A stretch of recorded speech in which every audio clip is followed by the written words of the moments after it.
I got super into making pancakes for a while, like see if I could make a Mickey Mouse or a Darth Vader. Like, there's some pretty butchered attempts. I'm not gonna lie, but you know, like, there's something great about that. Like, why not?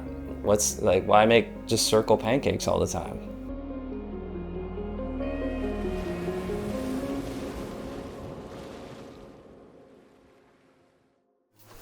Hi, dear. Hello, Mother. I'm just gonna wander around the backyard and look at surfboards.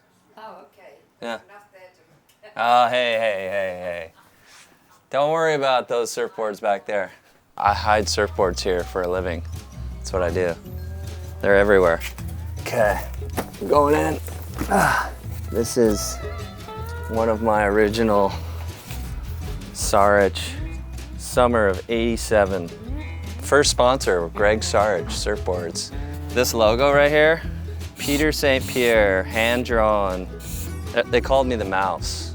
I was the mouse back then. It's got the little 𝗏𝗏𝗏s in the background. I only surf 𝗏𝗏𝗏s. I had zero concept of what was happening in my surfboards at the time. I was more like, just like, dude, the sickest green and blue airbrush sponge thing, whatever you want to call that. I mean, this is probably a huge step, was like making smaller fins, right? Like, oh, it's for a little kid, let's put little fins on it. Ton of V in these things. The rails are super square and boxy. This one's 5.5. I could ride this board today. Shaped right here in the backyard. I used to go in there and watch them shape and just trip out. Every once in a while, you'd see a blank fly out the door, like into the grass, and he'd come out and jump up and down on it, like screaming, because it had like a twist in it or something, and he was just going through the fight. My dad built this for him, so he had a place to shape. It's not a shaping room anymore, but it's definitely storaging things right now. Look at that. Should I go digging? It's just some suitcases in the way and board bags, more board bags. Look at that. 5'10", Kelly, shaped by Al. That little pinner, a little squash. I went to Florida to surf in a contest, and I stayed at Kelly's house. I wanted to go for a surf, so I just grabbed one of his boards and I ran across the street, and it happened to be this surfboard. It was like every time I caught a wave, I was like, oh my gosh, what is happening? Like, this is magic, you know? And so I eventually stole it. I stuffed it in my board bag. I don't remember if I told him or not, but inevitably I ended up contacting Channel Islands and asking if I could order a board.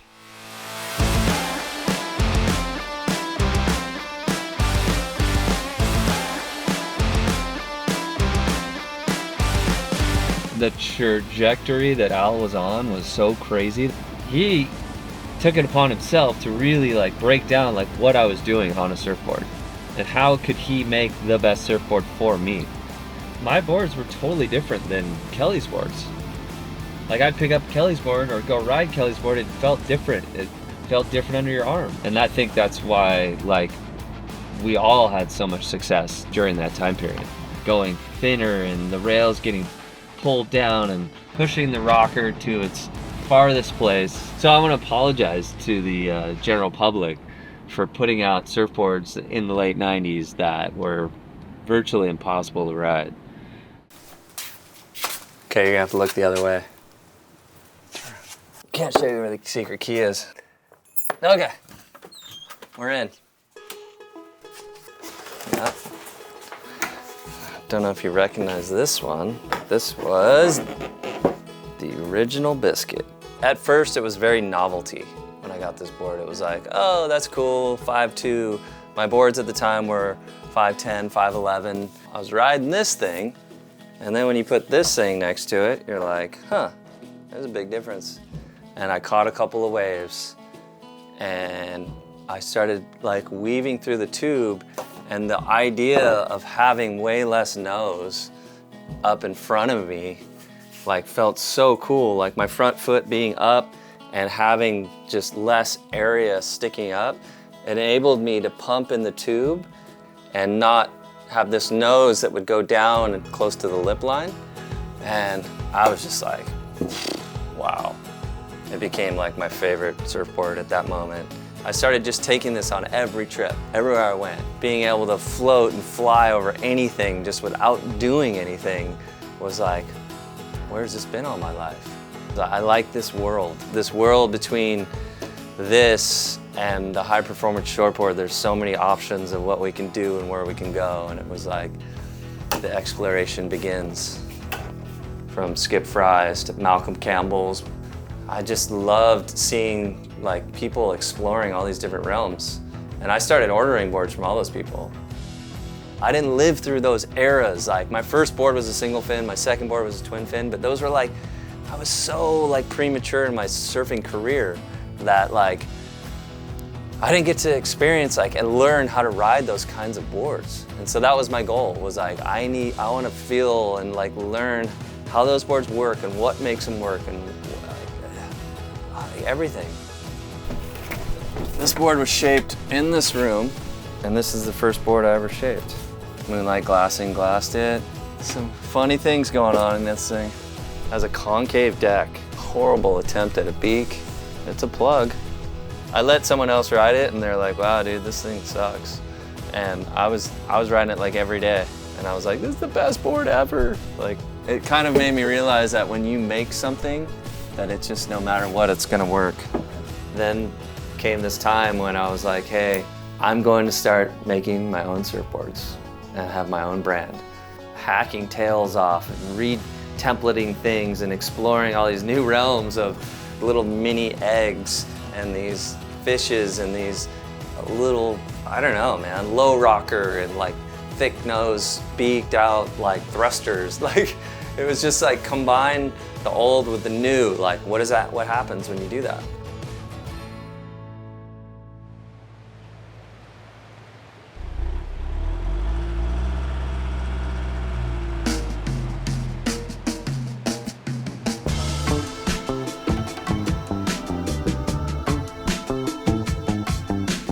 I started hanging out at home a lot more, and you're not surfing 6-foot perfect waves all the time. Like, you need boards that are going to generate speed for you, and the more speed you can get without using a ton of effort, like, the better.